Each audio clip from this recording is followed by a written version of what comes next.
This is Seventh Generation Warfare. I'm your current host, John Nelson, and in this episode, we'll be looking at a little visualization of what I discussed in the last video, which was individualism, collectivism, and social metaphysics.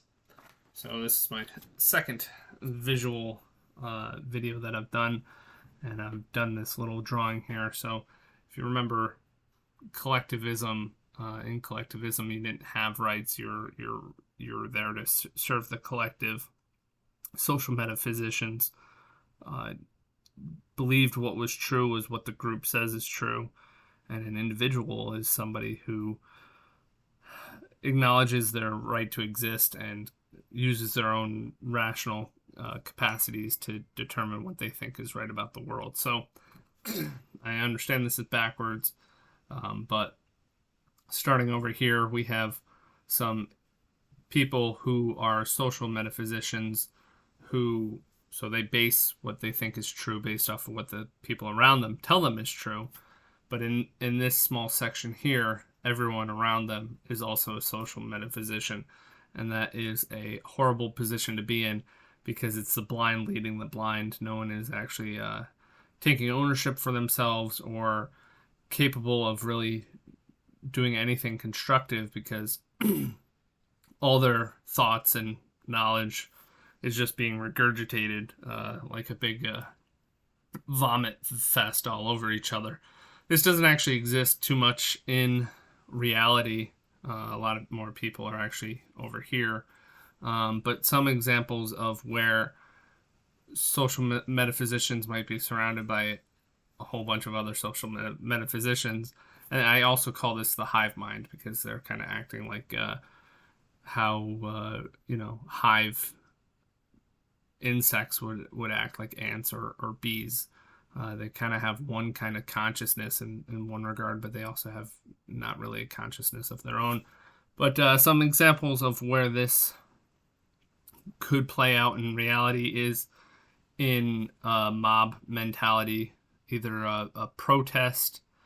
Sometimes you see it at protests or an actual like a riot situation where people are kind of collected over one issue, be it a political issue or whatever, and they let their guard down because they have that security of the group and they're not really thinking for themselves. And then somebody starts acting stupid, and they all start acting stupid, or the cops push in and they another example might actually be the cops on the opposition side. They're just acting in that hive mind of the riot police pushing through the crowd. So that would be an example of where that would play out in reality. Another example is the social metaphysicians who are exposed to some individuals. So they have some strong characters in their life who can come up with new ideas, expose them to new things. They're still not thinking for themselves at all, and so their lives tend to follow a tragic trajectory because they're not living the life they want to live. They're living the life that other people want them to live. But at least there is some potential for positive there because they are surrounded by some positive people. What the distribution of percent of population, I don't really know. It's just a visualization to help you think about it and kind of the progression of it.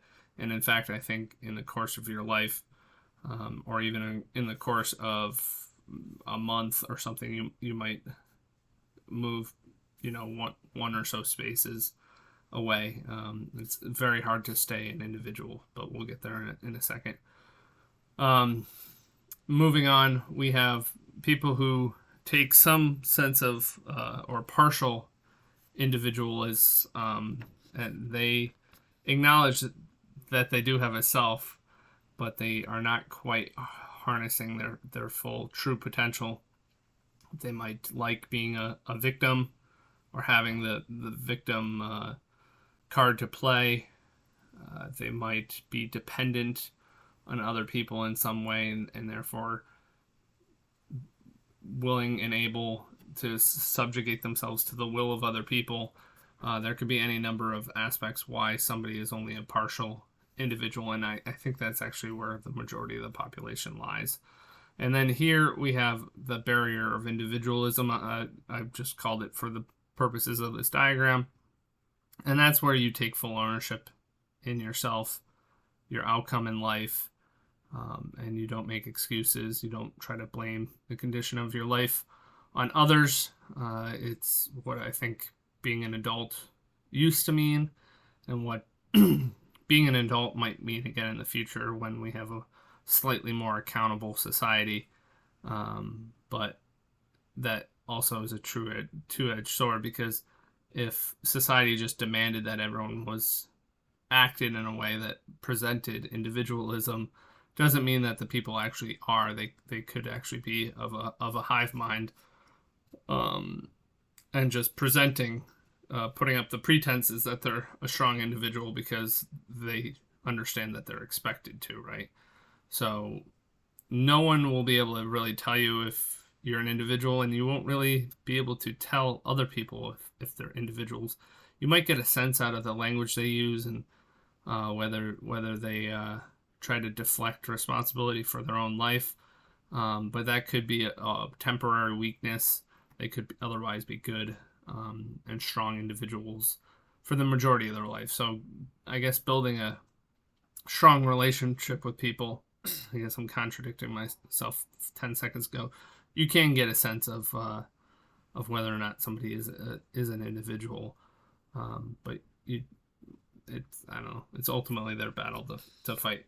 Once you get over the hurdle of individualism, you can really go anywhere on the chart you want. You can, go off in squigglies. You can move up. It actually adds a whole nother dimensionality to the equation. Over here, you're kind of confined to, in this purpose, a field of thought, a field of values. It's confined as to what society says you should think, right? And then as you become an individual, you can think whatever the heck you want to think. You can believe whatever you want to believe, because it's between you and your rational faculties to conclude. Sometimes people over here will be seen as crazy because the majority of people can't fathom how somebody over here came to their perspective, because they just seem like a complete radical, or they're spinning out of control, and over here seems so tidy because everyone's clumped together. The other aspect of this is about helping others, and one thing that collectivists tend to do, since they don't think for themselves, is they think that everyone needs to help everybody, because they personally need help themselves. One way they secure that help from others is by demanding it in the form of virtue signaling or some other behavior. And this plays out a lot in politics and more like socialistic perspectives per se, where everyone has to help everybody because they're not helping themselves.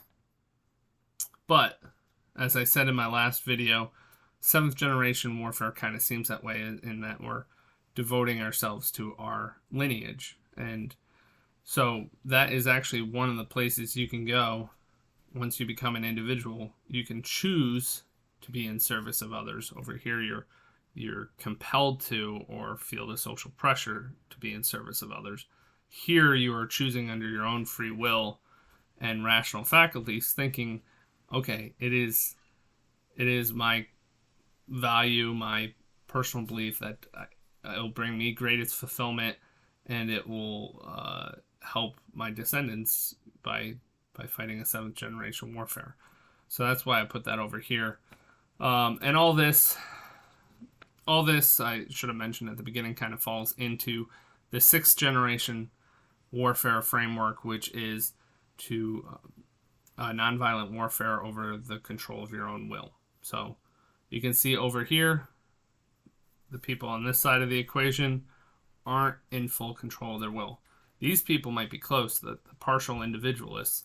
They just haven't fully taken that extreme self-ownership over themselves and really committed to being themselves or owning the outcome of their life. But people more back here, yeah, they have a long way to go in sixth generation warfare, and because of that, they would be unable to fight a seventh generation warfare, in my opinion. So I hope that helps clarify.